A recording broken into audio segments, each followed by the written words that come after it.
So now it gives me great pleasure to transition from the older adults population now to art and blockchain. I would love to invite Joanne Halpern to the stage and introduce your panel. Thanks. Thank you, Joan. So I'd like to ask the panelists to come up. Thank you. And while they're coming up here, I would like to give a huge thank you to Joan I. Joan has really been instrumental not only in organizing today's symposium. She's been doing this on a weekly basis almost, and it's going into next year. So she's just a one-woman powerhouse here. So Joan, thank you really for being such a terrific colleague, partner. So our panel is called the Transforming the Art Industry, and in today's art world, artists, dealers, curators, so many people in the art world are experiencing a lot of challenges as a result of the lack of transparency. And these include authenticity, these include provenance issues, forgeries, price scams, tax evasion, just to name a few. And large percentages of collectors are worried about purchasing fakes, which says a lot about trust in the art market. So today's panel, here you can sit here. So in today's panel, we are going to talk about, what can technology do to enhance transparency, specifically blockchain. But not only what are the positives, but as well, what are the negatives? So now, as I introduce, I'm going to have our panelists introduce themselves. Sorry? So I'm going to have them introduce themselves, but just as a very quick overview. So over here in the red dress, right in the middle here, is Nanne Bracegirdle. She's the Senior Director of Digital Strategy and Programs at PaceX. Next to Nanne, onto her left, is Professor Dr. Christoph Meinel, the President and the CEO of the Hasso Plattner Institute in Potsdam in Germany. And next to Nanne is Nanne Dekking. Nanne Dekking is the CEO of Artory, and he's also the chairman of the European Fine Art Foundation. And next to me on my left is Professor Wright, the co-founder of OpenLaw and professor of Cardozo Law School. So now what I'd like to do for my panelists here is, can you just introduce yourselves very briefly about yourselves, but also in relation to the topic at hand? So maybe, Aaron, you could start. Sure. Thanks so much for the kind introduction. My name's Aaron Wright. I'm a professor at Cardozo Law School. I'm also the co-founder of a project called OpenLaw. My background is in law and technology. I previously sold a company to the for-profit sister project to Wikipedia, where I helped build an open source search engine. I played a small role helping to launch the second largest blockchain called Ethereum. And now I'm spending time thinking about how we not only create digital assets using blockchain technology, but also digital contracts and legal rights attached to them. Hi, my name is Nanne Dekking. Is this working? No. Why don't you take this one? Now it's working. Now it's working. No, it was just me. So I'm the founder and CEO of Artory, and we always call ourselves not a blockchain company and not a tech company, although we're actually using the technology. There are many companies that are using technologies that don't call themselves after the technology they're using. So we don't want to do the same. My background is I'm an art historian, worked as a scholar for many years, and when I moved to New York in '96, I joined a very big art dealership called the Wildenstein Gallery. And after that, I became vice chairman and worldwide head of private sales at Sotheby's. So a background in the art market. I was very fortunate. I had some wonderful clients that allowed me to operate at the highest echelon of the market. And there I learned one thing. When you're in the art market and you're dealing in, let's say, the highest echelon of the market especially, you realize that everything that you're telling people has to be trusted. And all the trust is about Nanne Dekking, because there is no repository where you can actually point at and say, everything I'm telling you, although it has been dispersed in many archives, many publications, etc., but believe me, I've done a very good job with my staff to aggregate all that information in the little package that I'm now giving you with a nice bow on top of it, saying this is a Claude Monet and I'm selling it to you for a specific price. As Professor Meinel knows, there is a very big collector who came out as a collector. I'm saying coming out as a collector because he actually in the beginning didn't want to be known as a collector, and I played a very small part of building up his collection, and especially in the beginning. But I think it's safe to say that I helped him in his addiction on Claude Monet. So his name is Hasso Plattner, he's the founder of SAP, and he was a different kind of collector who didn't necessarily want to trust the brown eyes or green eyes, whatever it is, I'm colorblind myself, but of Nanne Dekking. He wanted to make sure that whatever you would tell him actually referred to concrete facts, because these are factual people, it's either yes or no. That taught me one thing. What the art world really needs is an aggregator of information, which you can basically call a title registry of artworks. And that's what we've built. The product is out. It's called Artory. What we do is we aggregate credible information about an artwork. We make sure that the people who got all that information together are forced to make that a public statement. I don't think, but we can definitely talk about that later, that the combination of blockchain and non-public information is not the best information if you talk about the art market.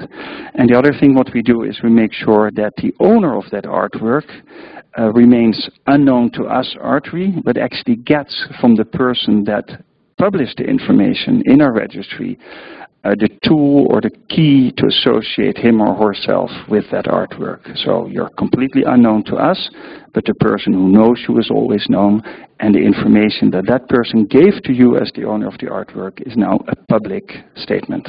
I think I should leave it to that. Thank you, Nanne. So I'm Anne Bracegirdle, and when I speak about blockchain, I like to disappoint people by telling them that I am not fluent in technology, but I am fluent in the art world. And before I started at PACE a few months ago, I was a specialist at Christie's for about 10 years here in New York in different departments, and it was there where I spent the majority of my time helping clients buy and sell art. And during that time, I became acutely aware of how complicated it is to engage in the market. If any of you have bought at auction or galleries, you may be familiar with the difficulty of that process. And so, and the difficulties of it was sort of second nature to me. And when I learned about blockchain technology a couple of years ago, through a friend who was a venture capitalist, when she was describing the technology to me, all of the natural use cases for my industry started to crystallize in my mind. And when I instantly started to research art and blockchain, and within a few days I had read every article that there was, because it was so infrequently discussed. And when I researched startups that were focusing on art and blockchain, I realized that the majority of the teams recognizing the potential had no background in the arts, except for Nanne and Artory. And that worried me because I thought, this industry is such a specific, nuanced language that really it should be the people who are fluent in the industry and our clients' problems that actually dictate how it's implemented. And so I spiraled down the blockchain rabbit hole and tried to talk about it internally at Christie's and tried to engage people internally about making it a priority to focus on it and research it. And so I launched an art and tech initiative at Christie's, and we hosted a conference about blockchain, and it was incredibly successful in realizing that so many people were curious about this tech. And so I did that for about a year and a half, and now I'm focusing on tech strategy and art and tech strategy at PaceX, which is a startup that was launched by Mark Glumpscher at Pace Gallery and Molly Den Brocklehurst at Pace. And I feel that I'm of more value to the art world now in making sure that this technology is researched and implemented in the best possible way for the benefit of our industry and our clients. Yeah, my connection to blockchain is I'm a computer scientist with focus on cybersecurity. Perhaps interesting, we spoke about age. When I was young, I could not study computer science, so I'm a mathematician, because computer science was not yet existing or was just started to exist. And as a mathematician, of course, cryptography is some mathematical discipline which plays a big role in the implementation of security and trust in the field of IT technology. So what we do with blockchain is to teach the technology behind. And the problem what we every time have is when we deal with big IT systems, what about trust? Who tells us something we can trust? The machine works fine, we believe it. The more expensive, the bigger the belief, also with the software systems. But who guarantees that something happens? And the typical solution is to work with a trust center, with the third trusted party. Someone in the network, in the interaction, all the people taking part can trust. So the question, the challenge was, and what we see, for example, the bank is a trust center for the people, the customer that trusts the bank that when they have their account there and then they make a transfer of money, that it works. So here the challenge was that in the network, often the networking community has no common trust center. So one believes that party, others trust in that party. So the mathematical problem was, can we design with cryptography a network where no one needs to trust another participant, no one trusts the other, but they can exchange values.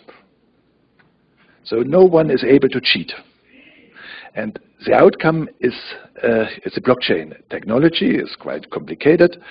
And this gives a guarantee that no one needs to trust anyone else in the network.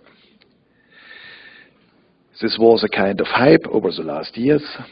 A little bit in the moment, we come into the more into the phase where people look more careful, that not each promise can be fulfilled, that it has disadvantages, like it's very, very energy intensive, that for many applications it's not suited. But particular in that context, and Nanne's company is a good example, where you have information from many, many different resources, and you need a kind of someone you can trust. Those big art agencies you can trust, or you believe that you can trust. And now the question is if we also can provide some technical basis for transfer of this trust. And so it's very interesting to have this round. We had already a discussion about that. And I think it's a very nice podium because there are many different aspects which come together. And Joanne, you want to discuss this? Yes. And I think you've already started talking about blockchain technology. I mean, what I really want to have as we keep going on this is that people are on the same page, because I think some of us have more knowledge of blockchain than others. So maybe Professor Christoph, Meinel, Professor Wright, maybe you can just give, you started already, to give us a little bit of an overview, but very simple overview, so that when we start talking about blockchain more in the discussion, we'll all be understanding the same thing. So maybe the two of you could start. Should I start, or you want to start? Go for it. Yeah. So the technical idea behind this blockchain is that each transaction, and for example Bitcoin every time is a good example because it was the first application of blockchain technology which became very popular. So speaking about transfer money to each other without having a bank, without having a trust center, only the people participating in this network can see what's going on. And the idea is to collect all the transaction information and to pack them into blocks. This packing is done in a way with cryptographic methods that later no one is able to say, this was not my transaction, or I made a transaction but there was another amount, or I never received this transaction. These promises are implemented with cryptographic hash technologies, with cryptographic technology, so that later on, if such a block is formed, it's no more possible to make a change, at least in theory. And for the people that are taking part, for that reason, they have a record of all what's going on, which tells the truth, even if the participating parties try to cheat to get more money or to refuse the money. The blocks need to be formed by a party, although no one trusts to this party. This is the second problem. There's a possibility to collect all those transactions in a block, but who should create such blocks? It's also a question of trust. The participants trust this party to make the block. So in the blockchain technology, there is a competition. Everyone is invited to form such blocks. And the one who is the first gets some credit for this. So there is a selection defined by competition. Who is forming, these are the miner, who is forming these blocks so that everyone can trust. So at the same time, several blocks comes from several parties, and the blockchain, the chain of blocks, is formed by taking the block from the first provider. So the second block can be provided by someone else who is winning the competition. So in this way, it's also not necessary to trust into the party that creates the blocks, that creates the proof chain of all the transactions. And before Aaron speaks, I just want to let you know, those of you who are German speakers, there's a MOOC, a massive open online course on OpenHPI. It goes really in depth into this topic. Okay, Aaron. And that sounds like a great program. Just to take it kind of up a level, I think what you can think about in terms of what a blockchain fundamentally does is we've gained the ability to basically turn assets into something akin to email. So the internet in the mid-90s, or starting to become popularized in the mid-90s, showed us that we can send electronic messages anywhere across the globe. So before that time, if you wanted to send a letter, and I'm sure some of you folks may remember this, you had to put it in a post office box, and it could take days or weeks to get to its intended recipient. That changed overnight. We saw with the internet that you could zip a message across using the internet and other related protocols nearly instantaneously. With the blockchain, we now have the ability to do that with a digital asset or something of value. And that's incredibly important and powerful. So if you think about today, if you wanted to wire a tremendous amount of money across a border, Ben Losky, who used to run the Department of Financial Services, famously said the fastest way to do that today is to get on a plane with a briefcase full of money, land 12 hours later, and get that delivered. That doesn't really work with today's world and the future of where everything is going. So I think that's in part why we've seen such a tremendous interest in the technology. It's this ability to turn assets into something that's effectively akin to email. And not only that, with more advanced blockchains like Ethereum, you're able to start to program how those assets move. So you can do some fairly complex transactions. For example, you can not only have a digital asset like Bitcoin, you can generalize that to represent any asset, any digital asset, and conceivably physical assets, things like artwork that has a physical embodiment of some sort. At the same time, you can begin to place those assets into things like escrow, or divide them up into small units, or divide them up nearly instantaneously across a whole host of people. So the ability to begin to program these assets is also equally important. And what's really magical about the technology in part is the records are really hard to change. They're tamper resistant. So all of these basic accounting functions just happen kind of out of the box. And creating these assets, transferring these assets, it just becomes really simple and easy to do. And the cost of doing that as it goes down just opens up all these interesting possibilities. For example, we've helped put these types of initiatives together. It's not in the art world, but I think it kind of animates what's possible when you think about digital assets more broadly.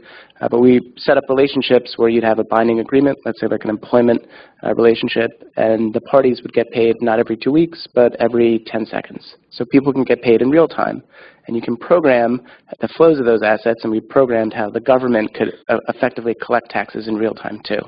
So when you're thinking about assets like email, things that flow so smoothly across the internet, you begin to just start to see new possibilities. And obviously, for a major asset class like artwork, there's a tremendous change that I think is going to happen over the next 5, 10, 15, 20 years. That's always the big question, the time horizon. But the ability to represent a creative work like a piece of artwork digitally and transfer that, break that apart, change the way that that flows, change the marketplaces that are able to trade them is a really tremendous opportunity, and obviously something that we should all be paying attention to.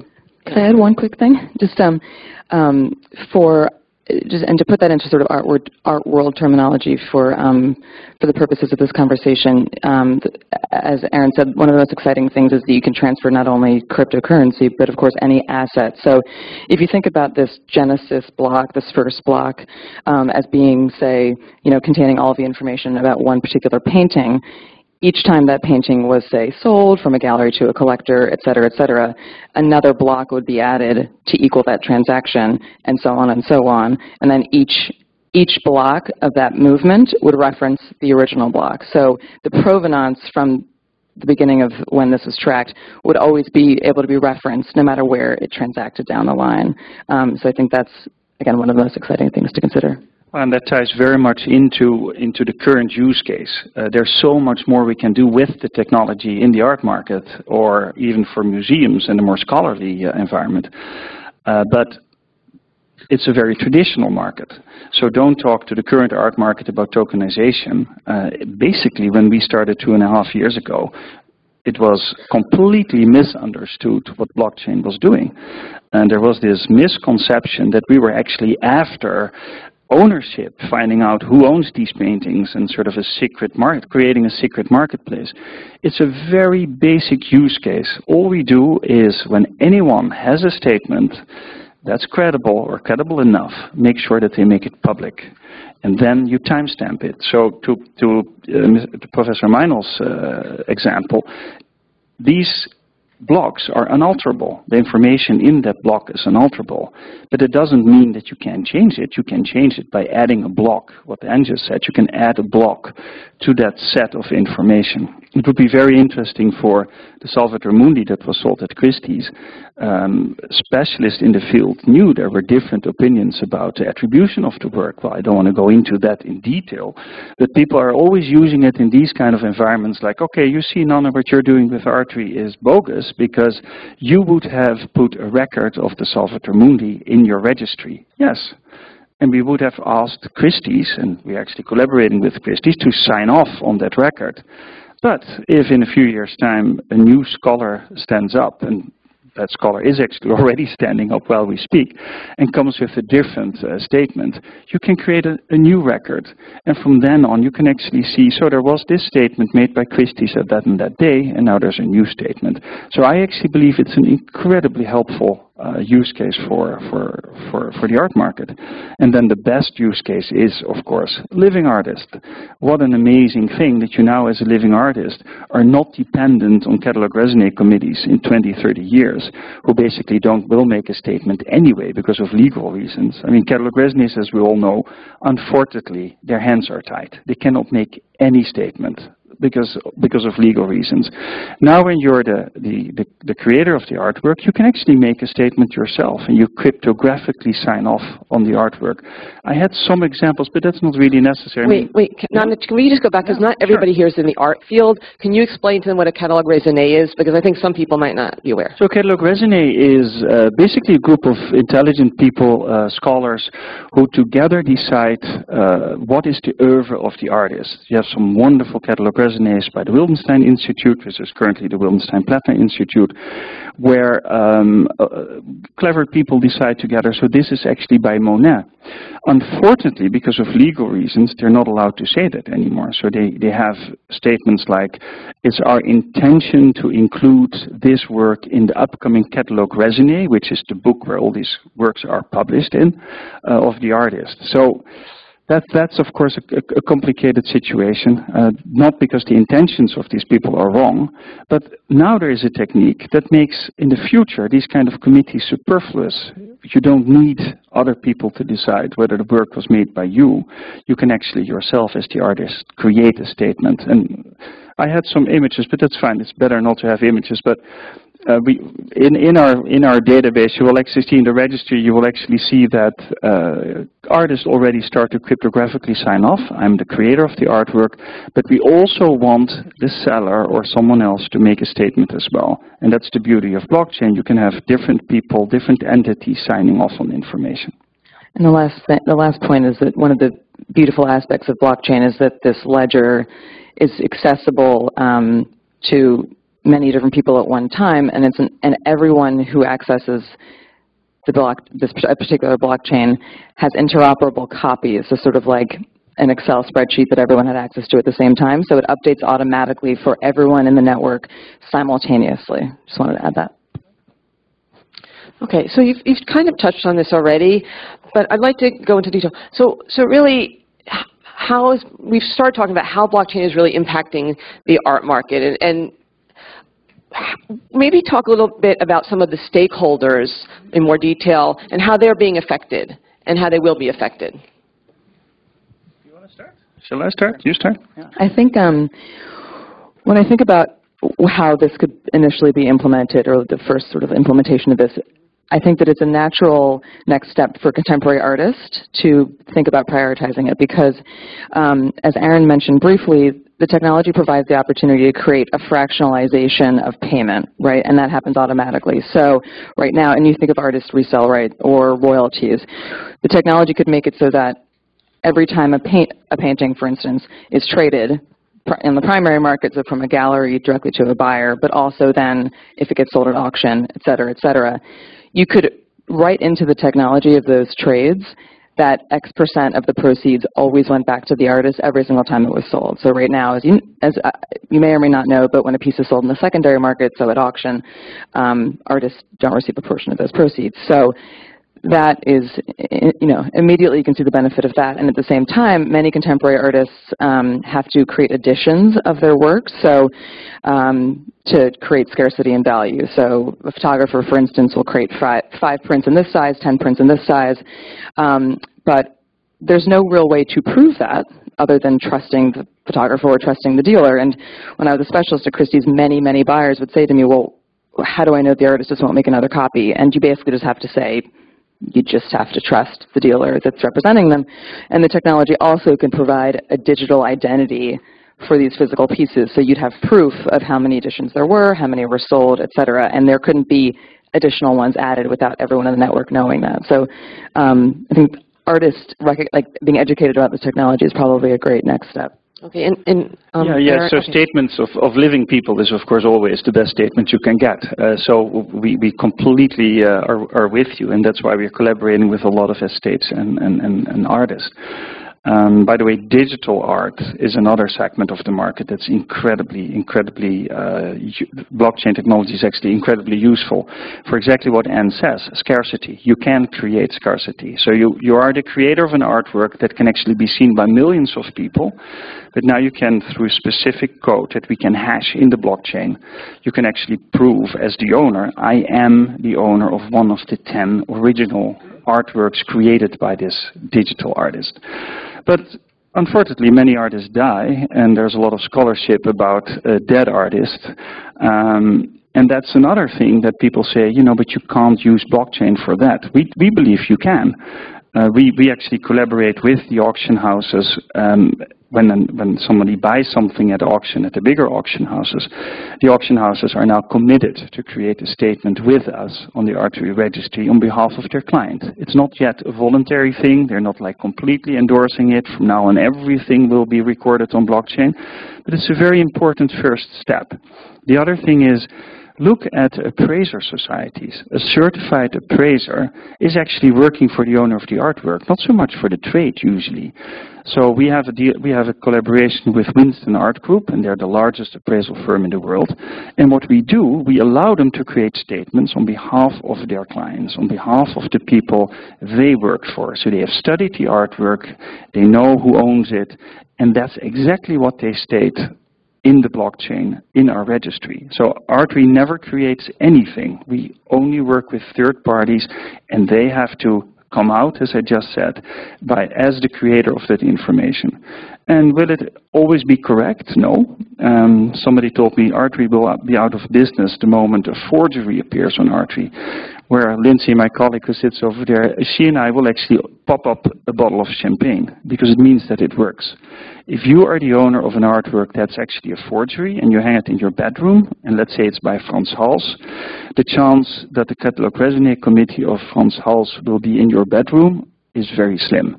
Here it's actually a public statement. It can be seen by millions of people, so you can feel actually much more assured when you buy something that people are watching over your shoulder or over the dealer's shoulder. And I think that's a great use case of the technology.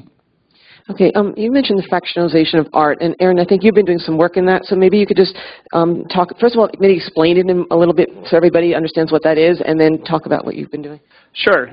So the basic concept is, drawing back to some of the things I described before, you're able to do a couple things with a blockchain. We've heard a lot about how it can be used as kind of almost like a public property registry-like system, and with that comes all the problems because it's not backed by a government, so just kind of keep that in mind.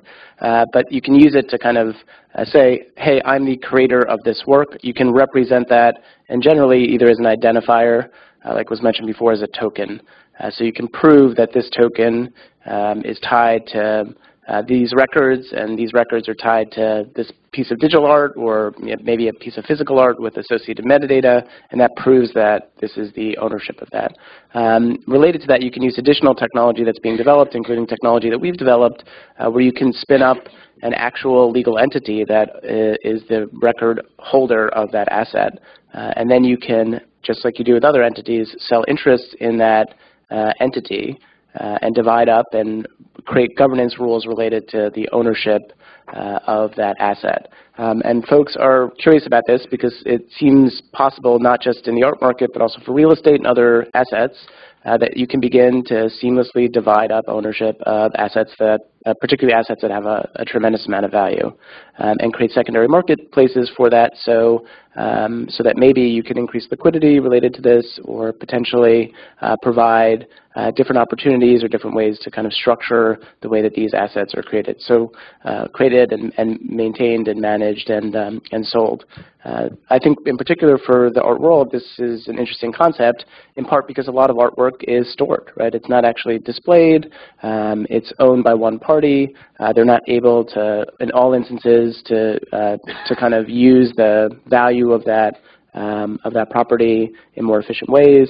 This could provide them with some liquidity related to that, and also may mean that folks that are displaying artwork don't need to own the entire thing. Maybe they just need to own 10% of it, or the right to display it, while other folks may have other interests in those pieces of art.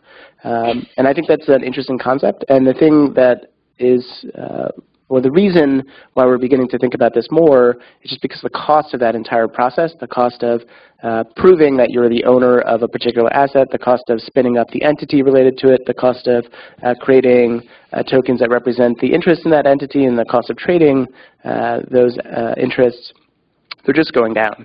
So through just basic transaction cost analysis, you can see that we're able to not just syndicate things like $500 million loans that may fund the development of a building or a large public project, but also smaller assets like things like artwork, which are incredibly valuable. But it was probably too costly to begin to engage in these types of transactions before the advent of the technology. So it's early days. We've put together some examples of this. We've also put together examples of how you can use a smart contract to have kind of a perpetual royalty that follows on the sale or transfer of an asset, so that it's all there. Right? It becomes questions of deployment. You're dealing with lots of different parties, a complex marketplace that's potentially conservative in nature, and understandably so, and also dealing with creative works that are difficult in many ways to prove ownership of off the bat. So there's lots of challenges, but I think that that's kind of the broader long-term vision of where the industry may go. Yeah, this fractionalized ownership is so interesting if you think about museums. Rather than have 2 benefactors buy an artwork, you now have thousands of people buy an artwork for a museum. I mean, that's or at least incredible. Maybe not thousands, but at least a couple hundred, right? And who you can imagine somebody being like, hey, I can't afford this amazing piece of work, but I own a piece of that.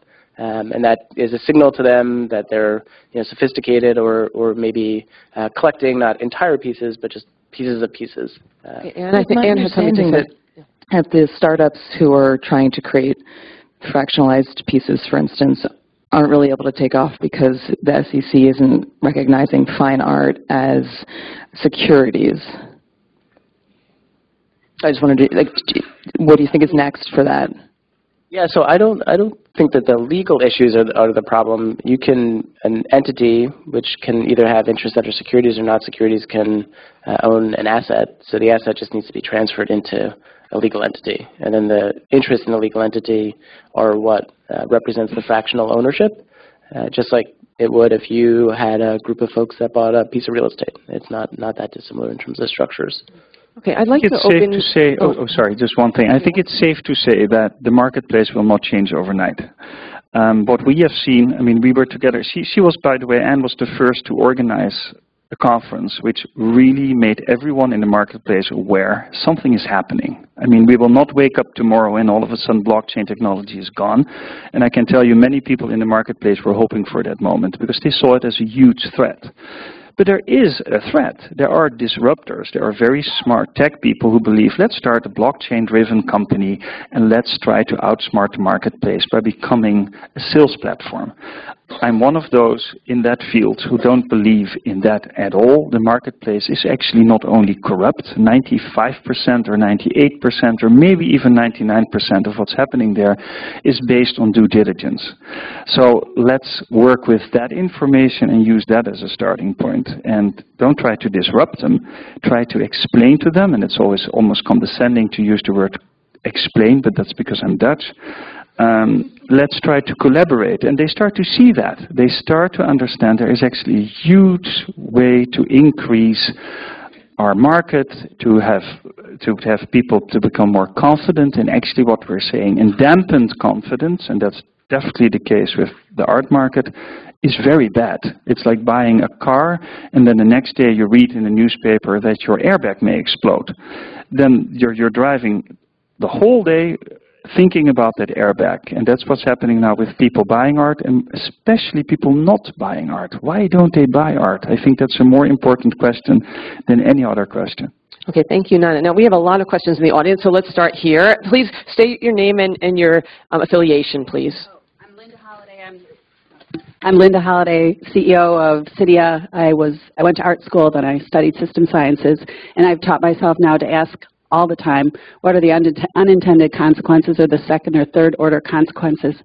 And it sounds like dealers have been an important node in the creation of value, right, in vetting who's good and moving those artists forward all the way through Christie's and museums.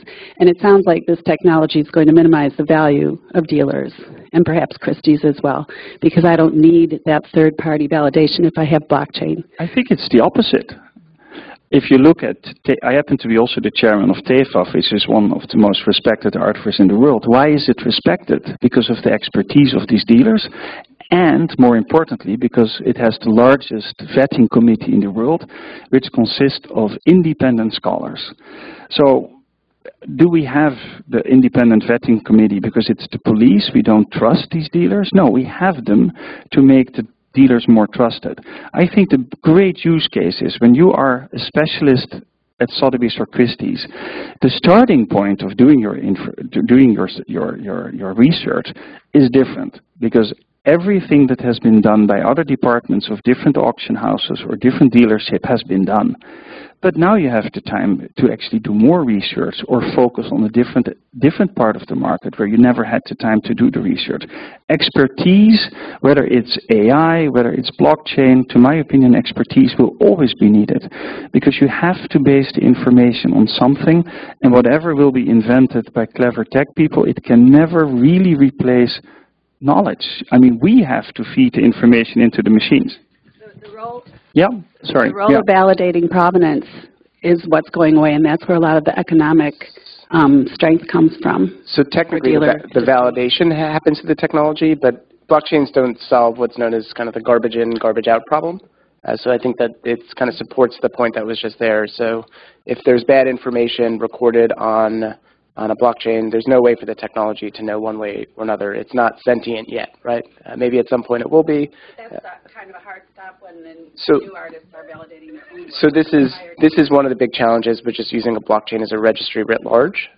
So you can't confirm that there hasn't been some sort of legal right that's been transferred off-chain outside of the technology that hasn't been recorded, that there may be other rights to the work that may not be known. But it's a public statement. I mean, that's why I believe it has to be a public statement. Yeah. So because if it's not a public statement, you know. Okay, we only have a few minutes left. I'd like to bring in another question at this point. Thank you. My name is Stephen Wilkes. I'm actually an artist and a photographer, and my work is selling limited edition photographs. I'm curious if you are able to actually permanently embed this technology in a way in actually the digital file. In other words, so that one of the big issues for photographers, especially somebody who works like I do, is that once my file even going to a printer, if somebody's able to copy that, the ability for me to control my prints. Obviously, they're not signed if they go out, but is that something that is actually, so somebody could actually walk up to the artwork and say with a blockchain, with some type of an app, whether it's with, you could actually recognize immediately that that's one of my originals without even seeing my signature or anything. Yeah, so you can take, using various different hashing technologies, you can basically take a fingerprint, create a unique hash for the master copy of the digital photograph that you may have, and then you can append a reference to that to a token. So you basically create a digital pointer that points to that unique digital file. And I think one of the unintended consequences is actually a positive story, which is we haven't had the opportunity to explore digital artwork because of these challenges, because of the lack of ability to have scarcity in the digital realm. And the fact that we're bringing what are akin to property rights into the digital realm, I think provides a tremendous opportunity and nearly an infinite platform for artists to explore creativity digitally. And I think that's we're doing exactly that with especially for photography or digital art for that matter. It's hugely important, and we do it. I mean, it's there. Okay, we have one more question. Hannah, maybe in the back. Hi, my name is Hannah. Wait, Hannah, I'm sorry. Yeah. Hi, my name is Hanne Römich. I'm professor for conservation at the Conservation Center Institute of Fine Arts, New York University. And we just have established a new program to train conservators in time-based media. And of course, we follow everything that you're doing with a lot of enthusiasm, because it might actually increase the importance of digital art, or digital-born art, as we say, and software-based art, whatever. And we are also interested, how conservation can actually be incorporated, because conservation means, like for a painting, you have an original, and then at some point it is changed because something breaks. Same for digital art. If one part of your viewer or whatever would break, you would have to update it. And then if blockchain can be used to really see the lifetime, follow the lifetime of an artwork with time.